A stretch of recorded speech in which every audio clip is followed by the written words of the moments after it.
And ఇవాళ match లో India versus Pakistan లో ఇండియా గెలవాలి అండ్ ఫైనల్స్ వరకు ఇండియా వెళ్ళాలి. ఇండియా ఈసారైనా కంపల్సరీ కప్పు తీసుకొని వస్తుందని నేను అనుకుంటున్నా. ఇంకా we're hoping India to become this world champions.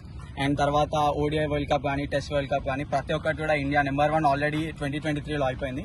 2024లో కూడా ఈ ఇండియానే world number 1 test cricket and ODI cricket ఇంకా T20 క్రికెట్ లో నెంబర్ 1 ఉండాలని మేము కోరుకుంటాం. ఇంకా ఇండియా గెలవాలి ఇవాళ మ్యాచ్ లో.